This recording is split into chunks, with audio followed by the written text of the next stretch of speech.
PBBM mga kapatid, may sagot na nga ba o sumagot nga ba mga tol sa mga patutsyada sa kanya ni VP Sara nitong nakaraan? Panoorin natin to mga tol. At VP Sara mga kapatid, no, may hamon no sa kanya mga kritiko at pumayag o tinanggap niya mga tol yung hamon ng mga kritiko niya na magpa-neuro psychiatric siya mga kapatid, no, at dahil nga dun sa mga pahayag niya nitong nakaraan. Well anyway, panoorin na lamang natin to mga tol at bigyan natin ng reaction video, commentary, opinion, criticism at kung ano-ano pa. Itong balitang to ay mula sa UNTV News mga tol. Bago natin to simulan, huwag mo kalimutan mag-subscribe. Click mo na rin ang notification bell para ma-notify ka pag may mga reaction video tayong tulad nito. Alright, so wag na natin patagalin pa. Panoorin na natin to. As we look ahead, we must recognize that the challenges you face are growing more complex. So ito'y dumalo no si Pangulong Marcos sa PCG anniversary, no? Climate change, rising sea levels, and geopolitical tensions mean that the stakes have never been higher. Climate change at geopolitical tension, dalawa ito sa lumalaking hamon na kinakaharap ng bansa. Tama. Sa pagdalo ni Pangulong Ferdinand Marcos Jr. sa 123rd founding anniversary ng Philippine Coast Guard. No, actually mga tol, hindi lang climate change, geopolitical sigalot mga dyan. Napakarami pang hinaharap na problema ng bansa, pero isa to sa dalawa. Kasi yung geopolitical tension mga kapatid, pwede magdulot ng gera yan eh. Yung climate change naman, talagang matindi rin ang dulot niyan sa ating mga tao mga tol. Sinabi nito na kailangan tutukan ang mga suliraning ito na maaaring magdulot ng mas malalang problema kung hindi aaksyonan. Tama. Kinilala naman ni Pangulong Marcos Jr. ang mahalagang ambag ng Philippine Coast Guard, hindi lamang sa pagbabantay ng teritoryo ng bansa, kundi maging sa pagpapanatili ng kapayapaan sa rehiyon. You are the vigilant stewards of peace and order upon our seas, ensuring that the rule of law prevails across our waters. In the face of tension, it is your calm resolve that prevents disputes from turning into conflicts, demonstrating to the world that embracing dialogue and cooperation is the true essence of strength. So yun ang kanyang panukala talaga at ipinag-uutos. No, hangga't maaari talaga is daanin sa pakikipag-usap, sa kalmadong pagtugon sa mga agresibong aksyon mga tol ng matuturing nating mananakop. Diba? Kasi mananakop naman talaga mga tol. Pero mo hindi naman kanila eh. Atin yun eh. Sinasakop nila at pinapalayas tayo eh. Pero ang tugon ng presidente is para maipakita daw sa buong mundo, diba, na talagang ang pakikipag-dialogue o pakikipag-usap ay ang matinding pagpapakita pa rin ng lakas, diba? Sa mga nakalipas na buwan, humarap sa mga pambubuli ng China ang PCG vessels. Yeah. Bukod sa sadyang pagbangga sa barko ng Pilipinas, nakaranas din ang PCG ng mga pambobomba ng tubig ng Chinese vessels. Tama. Ayon kay PCG Commandant Admiral Ronnie Hilgavan, kahit kulang sa kagamitan, naganap nila ang kanilang tungkulin sa West Philippine Sea. Kulang nga sa kagamitan kaya kulang din talaga sa pagtugon, di ba? In spite of the many challenges and the limited resources we had, the Philippine Coast Guard has effectively performed its given mandates. Matapos ang event sa PCG, tinanong sa isang ambush interview ng media si Pangulong Marcos kung ano ang kanyang reaksyon sa ilang batikos ni Vice President Sara Duterte. Eto na. Pero hindi ito sinagot ng Pangulo. Sa halip ay ngumiti lamang ito. Sir, your comment that you don't get your comment, sir. Sir, the Vice President said that you don't know how to be a president. Yun na lang ang naging tugon niya, no? Natawa na lang siya mga tol. Pero tulad nga nung sinabi natin, itong nakaraang reaction video mga tol, mas mabuting hindi na lang kasi talaga siya sumagot. Mas mabuti kasing hindi na lang talaga niya patulan. Unlike doon sa sinasabi ng isang political analyst mga tol, na tatawagin daw siyang weak leader kapag hindi siya bumanat o gumante, no, doon sa mga bumabanat sa kanya. Which is para sa akin kabaliktaran. Mas magiging weak leader siya mga tol kung papaapekto siya, diba, doon sa mga banat sa kanya. Kasi siya ang mas nakakakilala sa sarili niya at kakayanan eh. Sa kabilang isang presidente mga tol, diba, wala naman sigurong naupo na hindi nabatikos. Diba? Kahit si Digong, si Noynoy, si Gloria, si Erap, si Ramos, lahat eh. Nabatikos mga tol kahit sa ibang bansa 'di ba? Lahat 'yan nababatikos mga tol. Kung papatulan mo 'yan at hindi alam mo magpapadala ka sa emosyon mo, 'yun ang weak, 'di ba? 'Yun ang weak. Tuloy natin. Nel Maribuhok. Alright mga kapatid, no? So dito naman sa isang balita mga kapatid, no? Dahil nga hinamon ng mga kongresista si VP Sara na magpa-neuropsychiatric dahil nga dun sa mga pahayag niya nitong nakaraan, may hamon din siya mga tol sa mga tumutuligsa sa kanya. Panoorin natin to. I will do 2 tests, neuropsychiatric exam and drug test. Dalawa ang gagawin niya, drug test at saka neuropsychiatric exam. Pero dapat lahat ng mga young guns na kandidato, lahat ng mga congressional candidates ay magpa-drug. Which is dapat din, no? Totoo naman, no? Agree ako dito kay VP. Dapat naman talaga mga tol Di ba? Pa-drug test sila. At wag yung basta-basta drug test lang Dapat hair follicle. Di ba? Yan ang gawin nila mga tol. Kasi mahirap naman kung uupo sa posisyon may topak din. Di ba?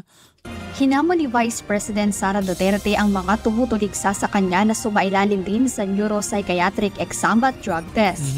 Kasama sa mga nais niyang magpasuri ang lahat ng congressional candidates sa 2025 midterm elections. Oo, no? Tama, no? Siyempre, nakanang yan. Diba? Banat ng banat. Dapat siguraduhin nyo ring malinis din, diba? Maging ang kapatid na si Paulo Duterte at katunggali nito sa congressional seat na si Congressman Margarita Nograles sa hindi ligtas. Pag kinol na nila, okay na tayo. Hindi pwedeng 3 months after kasi hindi magdodroga yan ng 3 months tapos na yung testing nila. So dapat ngayon na. Ngayon na. Magpa-drug test tayong lahat. Nais rin ng Vice Presidente. Call? Sa mga dyan, no? Mga tatakbo sa 2025, ngayon na, call na. Di ba? Nagawing live sa telebisyon ang gagawing test sa kanila. Not bluffing. Pangalan ko nakataya dito. Nandiyan kayo lahat nakikinig at nakita na nagsabi ako. Not bluffing. Samantala nananatili naman umanong magandang relasyon nila ng presidential sister na si Senator Amy Marcos. Ayon kay VP Sara, magka-text pa sila nito matapos ang press conference, ngunit naramdaman niya na tila malamig ang pagtanggap sa kanya nito. Hindi, syempre, nasaktan din yun, mga tol. Tatay niya yun Kahit na may mga sabihin nating hindi sila pag pinagkakasang-ayunan ni BBM o ng kapatid niya, mga tol, pero kasi dun sa press con ni VP Sara, mga tol, sabi niya, pag di kayo tumigil, ukayin ko yung tatay niyo at itapong ko dun sa West Philippine Sea, di ba? Dun sa so the way kung paano niya sinabi yun, mga tol, kahit ikaw di ba? Kahit halimbawa buhay tatay mo, hindi ka tumigil, banatan ko tatay mo, di ba? Alam mo na affected ka dun kasi tatay mo yun. Hanggat maaari, laban natin to, ka naman damay. Diba? Pero lalo na yun, namamayapa na, diba? Namayapa na. Huwag na idamay, patahimikin mo na. Pero yun nga, siguro kahit paano naapektuhan si Senator Amy, pero hindi niya siguro para palalimin pa kasi hindi rin naman makakapagdulot yun ng maayos, diba? Lalo lang gugulo sitwasyon kung lahat na lang ng bagay papatulan, no? Tuloy natin. Meron siyang sinabihan ng common friend namin na naiinis siya sa akin at kay BBM. And then sinabihan ko yung common friend namin, sabihin mo sa kanya, huwag siya mainis sa akin at kay BBM. Mainis siya kay Lisa at kay Martin. Hindi naman nagbigay na ng mahabang reaksyon. Huwag siyang mainis kay BBM at sa akin. Mainis siya kay Lisa, which is the First Lady, at kay Martin, which is the Speaker. No? Aksyon ng pangalawang Pangulo sa mga pahayag ng anak ni Pangulong Ferdinand Marcos Jr. na si Congressman Sandro Marcos at anak ni Senator Amy na si Governor Matthew Marcos Manotoc. I will not comment sa mga anak, no? Because ang natural affinity ng mga anak is to defend parents. Tama. Kaugnay sa pag-asa ang pakikipag-ayos kay PBBM maging sa mga tumutuligsa sa kanya. Sinabi niya na pag-iisipan niya ito kung hihingi ang mga ito ng tawad sa publiko. Sige, mag-sorry sila doon sa pamilya nung namatay sa Davao City during the kaguluhan sa loob ng Kingdom of Christ. May namatay doon. Mag-sorry sila sa lahat ng tear gas nila, pinukpok nila at binugbog nila sa Tamayong at sa KOJC. Oh, may kinalaman pa rin sa ano, no? Pastor Kibuloy, kay OJC, mga tol. Mag-sorry daw doon sa nasawi. Mag-sorry daw doon sa mga natirgas at napukpok, mga tol. Mag-sorry. Doon lang daw siguro magkakaayos, mga tol. What if ganito? Bumawi, no? O sige, magsosorry kami sa mga natirgas, mga humaharang sa pagpapatupad ng batas para maaresto si pastor. Paano naman kayo? Mag-sorry kayo doon sa mga naging biktima. No? Paano kung gano'n Kung gano'n. Paano kung gano'n na magiging tugon? O mag-sorry kayo sa mga naging biktima ng tokhang, ng war on drugs, mga tol. Paano kung gano'n na magiging tugon? Di naghihintayan sila ng sorry ngayon. Wala na pagkakaisa, mga tol. Yun ang mahirap dyan. No? Pag nagbibigay ng kondisyon, tapos meron ding pala para sa'yo. No? Mag-sorry sila sa lahat ng hindi nakakatulog ngayon kasi pinapatawag nila paulit-ulit dyan sa House of Representatives. No, mag-sorry daw sila sa mga hindi nakakatulog ngayon dahil paulit-ulit na pinapatawag sa House of Representatives. Pag yun naman pinapatawag sa House of Representatives, iniimbestigahan naman kasi yun. Diba? Iniimbestigahan yun at hanggang hindi pa tapos ang investigasyon, talagang ipapatawag ka doon. Hindi naman kasi pwedeng i-justify hindi na nakakatulog yan dahil sa kakapatawag mo, wag mo na ipatawag. Yun ba yung tamang way? Diba? Hindi lang sorry na, sorry Hindi. Pangalanan nyo lahat. Sorry kayo sa kanila. Pag-isipan ko, papatawarin ko kayo. Pag-isipan ko pa lang yun.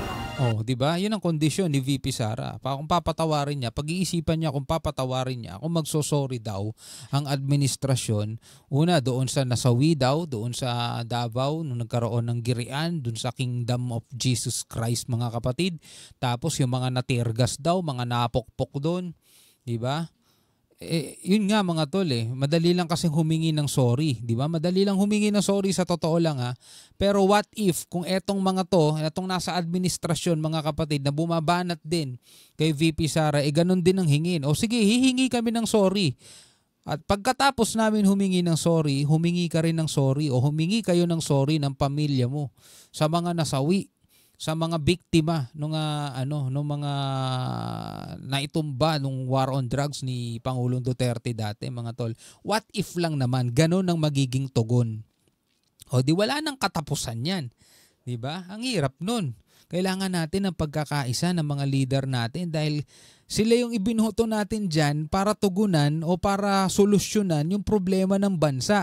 Pero kung ang gagawin nila dyan is magbabangayan hanggang matapos yung termino nila, mga tol, at the same time sumasahod mula sa buwis ng bayan, ano na nangyari sa atin, mga tol, di ba? Jed Meresina.